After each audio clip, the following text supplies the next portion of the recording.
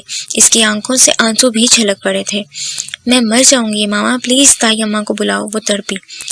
مس آپ انہیں ڈاکٹر کے پاس لے جائیں۔ ان چاروں میں سے ایک آگے بڑھا۔ جی۔ ماما اسے سنبھالنے لگی۔ نہیں ماما پلیز، یہ فارم جمع کروانا بھی ضروری ہے، تڑپتے تڑپتے کہا۔ میں کل آ کر کروا دوں گی، ماما جیسے بے بسی سے بولی۔ ارے نہیں، تم فارم جمع کروانے کی کوشش کرو، میں برداشت کرنے کی کوشش کرتی ہوں، ماما الجھ سے کہی۔ اس کی سمجھ میں کچھ نہیں آ رہا تھا کہ کیا کرے۔ دیکھیں آپ کی طبیعت خراب ہے، یہاں تو بہت دیر لگے گی، فوراً ڈاکٹر کے پاس جائیں، ابھی فارم جمع کروانے میں 2-3 دن ہیں، اس نے مشورہ دیا۔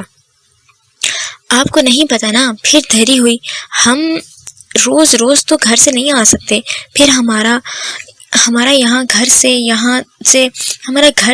سے بہت دور ہے، میں تو نہیں جاؤں گی جب تک یہ جمع نہیں ہو۔ پھر سے اس کی بگڑی حالت کے پیش نظر حماد آگے بڑھا۔ لائیے میں جمع کروا دوں گا۔ اصفرین نے سر اٹھایا اور انکار میں سر ہلا دیا۔ نہیں، کیا پتا آپ پھول بنا دیں، ہم خود ہی جمع کروائیں گے۔ اللہ اللہ، وہ پھر تڑپی۔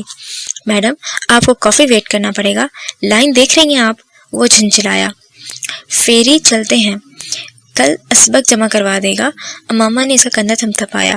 نہیں یار، وہ مجھے تانے دے گا کہ اس کے بغیر تو کوئی کام ہی نہیں ہو سکتا، وہ دھیمے سے بولی۔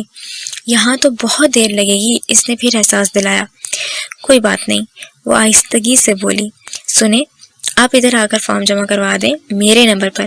5 منٹ بعد ایک لڑکی نے آ کر کہا، آپ کو زحمت ہوگی۔ ماما نے اصفرین کو دیکھا جو دھیرے دھیرے ہل رہی تھی۔ اٹس اوکے، آپ جائیے ورنہ ان کی حالت مزید بگڑ جائے گی۔ مجبوراً وہ اٹھی۔ آپ پلیز اس کا دھیان رکھیں، لڑکی مسکرائی۔ اوکے آپ جائیں، میں یہاں بیٹھی ہوں۔ امامہ کاؤنٹر پہ چلی گئی اور ابھی بھی سسک رہی تھی۔ آپ ضد کیے بغیر ڈاکٹر کے پاس چلی جاتی تو وہ چیک کر لیتا، اس نے بات کا آغاز کیا۔ آپ نے خواہ مخواہ ہمیں اپنی جگہ دے دی، اب آپ کو آخر میں جمع کروانا پڑے گا، اس نے آنسو صاف کرتے ہوئے کہا۔ ارے نہیں، میں نے ان سے کہہ دیا تھا کہ آپ کے بعد میں ہی جمع کرواؤں گی، آپ اس کی فکر نہ کریں۔ آپ ایسا کیجیے گا، یہاں سے سیدھا کسی اچھے سے ڈاکٹر کے پاس جائیے گا، اس نے پھر تاکید کی۔ وہ دل سے مسکرائی۔ ماما آئی تو اس نے دل سے شکریہ ادا کیا۔ تھینک یو، آپ نے ہماری بہت مدد کی ہے، اس نے لڑکی کا شکریہ ادا کیا۔ اٹس اوکے، آپ انہیں ڈاکٹر کے پاس لے جائیں، میں اپنا فارم جمع کروا دوں۔ وہ خدا حافظ کر کے لائن میں چلی گئی۔ ماما نے اصفرین کو سہارا دے کر اٹھایا۔ وہ دونوں دھیرے دھیرے چلتی باہر آ گئیں۔ میں اسبق کو فون کر کے کہہ دیتی ہوں کہ وہ آئے اور ہمیں ڈاکٹر کے پاس لے جائے، اور وہ باہر آ گئیں۔ رہنے دو، ابھی اس کے آنے میں بہت وقت ہے، یہاں سے پہلے لائبریری چلتے ہیں اور پھر گھر جا کر اسے فون کر کے بتا دیں گے۔ امامہ نے رک کر اسے گھورا اور وہ کھلکھلا دی۔ تم نے ڈرامہ کیا تھا؟ اس نے اصفرین کا بازو پکڑ کر رخ اپنی طرف کیا۔ اتنی دیر میں انتظار نہیں کر سکتی تھی، چلو اب یہاں کسی کو پتہ چلا تو شامت آ جائے گی، مجھے لائبریری بھی جانا ہے۔ وہ بمشکل ہنسی کو کنٹرول کرنے پائی تھی۔ ماما کا موڈ بگڑ چکا تھا، تیز تیز قدموں سے لائبریری کی طرف بڑھ گئی اور وہ دھیمے سے مسکراتی اس کے پیچھے چلنے لگی۔ اصفرین اور امامہ فارم جمع کروا کر وہاں سے جا چکی تھیں اور وہ چاروں لڑکے ابھی اپنی باری کا انتظار کر رہے تھے اور ادھر ادھر کی باتوں میں مصروف تھے۔ حماد آج شام کو کالج آؤ گے یا پھر چھٹی کا ارادہ ہے؟ سائم نے پوچھا۔ ان چاروں نے امتحانوں سے فارغ ہوتے ہی ویب ڈیزائننگ کی کلاسز جوائن کر لی تھی۔ یار میرا موڈ نہیں ہے، میں نہیں آؤں گا، وہ بیزار کن لہجے میں بولا۔ کیا تکلیف ہے تجھے؟ کیوں سب کو تنگ کرتا ہے؟ حماد نے آنکھیں موند لیں۔ پتہ نہیں کیوں جی اجاٹ ہو گیا ہے دنیا سے، لوگ، رشتے ناتے، سب سے جی اٹھ گیا ہے، دل چاہتا ہے میں بس اپنے کمرے میں اکیلا لیٹا رہوں۔ سائم نے پیار سے اس کے بکھرے بال سنوارے۔ حماد ایسا کب تک چلے گا؟ تو زندگی کو بوجھ کیوں سمجھنے لگا ہے؟ اور تو یہ کیوں نہیں سمجھتا کہ تو اکیلا ہے؟ ہم سب ہیں نا تیرے ساتھ، تو یہ کیوں سوچتا ہے؟ تیرے لیے تیرے دل میں جو بھی بات ہے وہ تو ہم سے شیئر کر، ہم تمہارے سب دوست ہیں۔ سائم کا دل چاہ رہا تھا وہ اپنے بکھرے یار کو اپنی آغوش میں سمیٹ لے، لیکن وہ یہ بھی نہیں بھولا تھا کہ وہ دونوں کس جگہ بیٹھے ہوئے ہیں۔ میرے دل میں کچھ خاص نہیں ہے، ممی کے چلے جانے کے بعد سے یوں لگتا ہے جیسے زندگی تھم سی گئی ہے۔ ایک ممی سے گھر میں کتنی رونق تھی، اب گھر کاٹنے کو دوڑتا ہے۔ کچن میں جاتا ہوں تو وہی کچن جو صفائی کا مرکز ہوتا تھا بکھرا ملتا ہے۔ گھر کا ہر کونا اجڑا ہوا ہے۔ ہم سب جتنی مرضی کوشش کرنے لیکن ویسا سمیٹ ہی نہیں پاتے جیسا ممی نے سمیٹ کر رکھا تھا۔ اور یہ صرف گھر کی ہی بات نہیں، یہاں تو ہم تینوں بھی ایسے ہی بکھرے رہے ہیں۔ اس نے ارسلان کے آنے پر بات ادھوری چھوڑ دی۔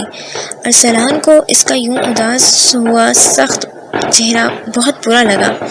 اکثر تو وہ بھی خفا ہو جاتا تھا، پھر اسے منانا سب سے مشکل کام تھا جو حماد کو مشکل ترین لگتا تھا۔ وہ تینوں سب دوستے بیٹھتے اس کے دل کو بہلا رہے تھے کہ ارسلان کے موبائل پر حماد کا فون آ گیا۔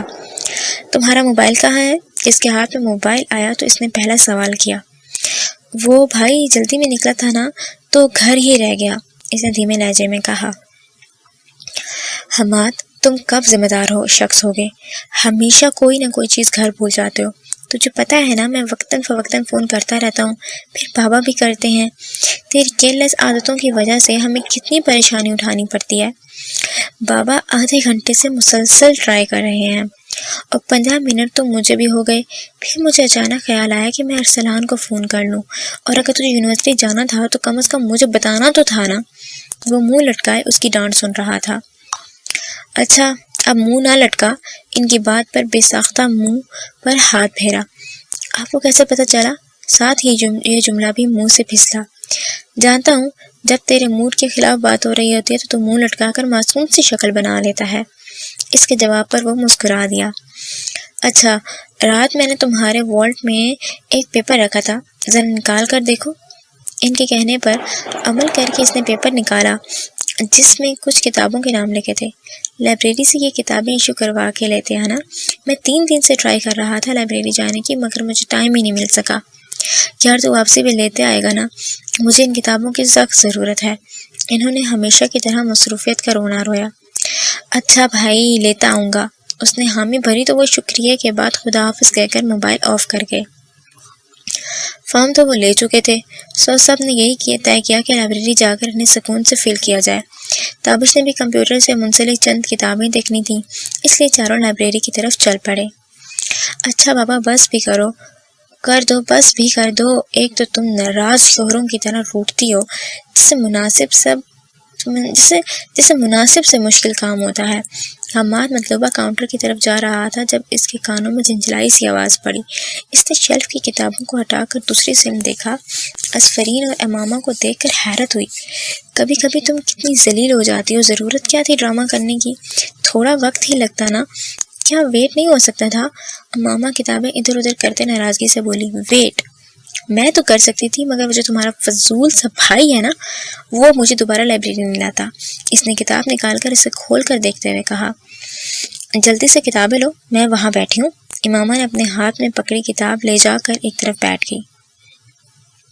اوہ تو مس صاحبہ نے ڈرامہ کیا تھا۔ بات سمجھ میں آئی تو خود مسکرا دیا، سر جھٹک کر مطلوبہ کتابیں دیکھنے لگا۔ حماد کی نظریں بک ڈھونڈ رہی تھیں مگر توجہ اسی کی طرف تھی۔ اسفرین کی نظریں بھی اپنی مطلوبہ کتابوں کو تلاش کر رہی تھیں۔ Lesson of you don't mind, کیا میں یہ کتاب دیکھ سکتی ہوں؟ Lesson if you don't mind, کیا میں یہ کتاب دیکھ سکتی ہوں؟ اسفرین کو اپنے مطلوبہ کتاب حماد کے ہاتھوں میں ملی تھی اور اس سے مخاطب ہو کر بولی، سوری مجھے یہ ایشو کروانی ہے۔ اس نے انکار کر دیا۔ او نو، وہ مایوس ہوئی۔ کیا ایسا نہیں ہو سکتا فی الحال اسے میں لے لوں؟ آپ نیکسٹ ٹائم ٹرائی کر لیجیے گا۔ کچھ دیر بعد وہ بولی، یہ تو آپ ہی کر سکتی ہیں نا؟ اس نے پوچھا اور اسفرین نے برا سا منہ بنایا۔ میں 1.5 مہینے سے یہی تو کر رہی ہوں، ٹرائی اگین ٹرائی، اور اسی کے محاورے پر عمل کرتی اتنا عرصہ گزر گیا۔ اب پھر چلیے اس دفعہ آپ لے جائیے، میں نیکسٹ ٹائم لے لوں گی۔ اس نے زیادہ اصرار نہیں کیا۔ میرا خیال ہے آپ ہی لے لیں، میں پھر لے لوں گا۔ اس نے کتاب اس کی طرف بڑھائی۔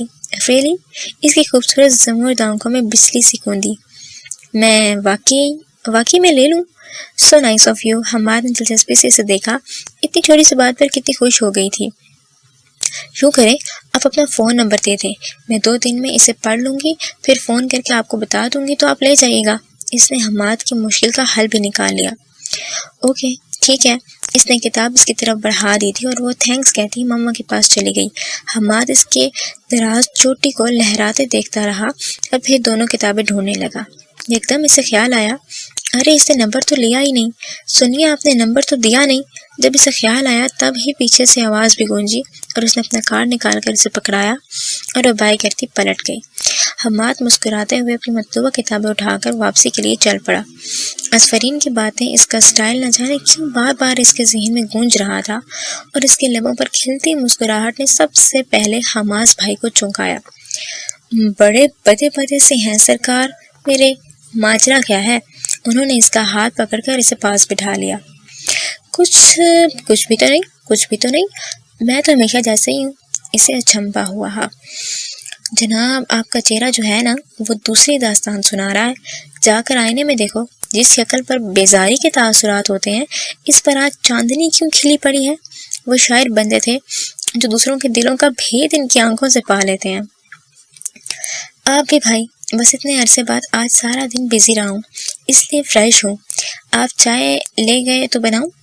وہ اٹھتے ہوئے بولا۔ حماد مسکرا دیے تو اس نے قدم بڑھا دیے۔ حماد چندا، وہ جب بہت پیار سے اسے بلاتے تو چندا ہی کہتے تھے۔